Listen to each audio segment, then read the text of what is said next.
Kekhawatiran soal panelis dari Unhan kemarin yang disampaikan oleh Caimin. Nah, di Studio Kompas TV ada mantan panelis juga pada debat perdana ya. Kang Gunggun, ketika ada kekhawatiran formasi itu dari Unhan, bagaimana Anda melihat sebetulnya ada celah nggak sih dari panelis untuk bisa memaksakan sesuatu yang menguntungkan atau bagaimana sebetulnya mekanismenya? Iya, saya bicara pengalaman ya di debat perdana. Celah itu sangat kecil. Dan maksud saya begini, panelis itu udah dipilih ya dengan tentu background keilmuan, dengan track recordnya masing-masing, dan itu tentu ya sudah melalui panjang diskusinya. Kemudian pada saat terpilih ada mekanisme yang menurut saya begini, perdebatan itu justru sebenar-benarnya debat itu di antara panelis pada saat menyusun pertanyaan, karena waktu di karantina itu tentu saya dan juga teman-teman panelis itu menyodorkan pertanyaan kan. Seingat saya waktu debat perdana itu lebih dari yang diminta, 70-an lebih soal, seingat saya 72 soal. Dan yang masuk? Kemudian dikerucutkan jadi 18 pertanyaan. Dan itu kan debat dengan 3 indikator utama. Pertama tuh isunya, kemudian yang kedua kajian ya, baik itu konseptual, akademik. Kemudian tentu yang ketiga relevansi dengan sub-sub tema yang kemudian diperbincangkan.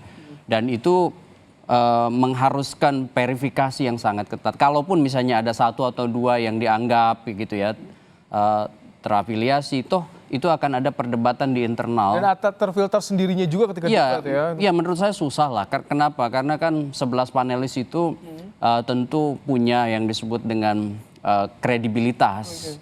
Dan itu kemudian menjadi pertaruhan juga nama baik masing-masing ya.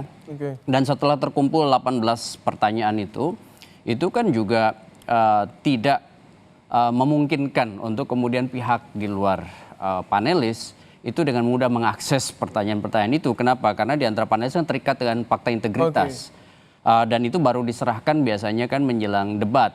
Jadi itu terjamin lah ya? Ya, menurut saya sih kalau untuk segmen 2 dan 3 kita lebih baik tidak kemudian memperdebatkan soal teknis pertanyaan yang disusun oleh panelis. Karena yakin jikapun misalnya ada 1, 2 itu tidak kemudian, kan di situ ada juga Pak Hikmahanto gitu ya, ada juga nama-nama lain, Bu Angel. Kang Gun, kalau tadi soal background gimana, pengaruh tidak? Ya pasti, maksud saya background pendidikan, background portofolio si panelis. Oh, soal kandidat ya tentu akan terhubung dengan sub-sub tema ini. Tapi begini, jangan kemudian underestimate gitu ya. Ketika misalnya sebut aja misalnya Pak Prabowo misalnya Menhan, sudah pasti karena background sehari-harinya mengurusi itu misalnya sudah pasti menguasai A sampai Z persoalan-persoalan itu. Ingat ya, di situ juga kan banyak mungkin isu-isu yang dinamis yang berkembang di dunia maupun di lokal maupun regional yang kemudian butuh yang disebut dengan kebaruan, kedalaman, analisis komparatif. Jadi strategi nanti berarti artinya. Nah, persis. Strateginya bagaimana? Strateginya bagaimana menghandle situasi yang sangat dinamis pada saat panggung perdebatan itu dimulai. Anda kembali di Kompas Petang. Kang Gunggun, bagaimana Anda melihat debat nanti, akankah saling serang atau bagaimana? Iya, menurut saya debat harus dialektis. Boleh menyerang tentu dengan etika, menyerang dengan memberi respect pada mitra berdebat.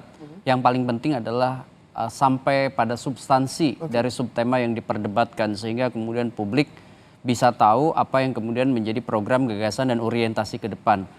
Jangan terjebak pada hal-hal yang sangat teknis. Sekali lagi, debat ini penting untuk menjadi referensi bagi pemilih yang akan memilih mereka pada 14 Februari 2020. Kita nantikan debat malam nanti. Terima kasih Kang Gunggun atas pandangannya dalam Kompas Petang.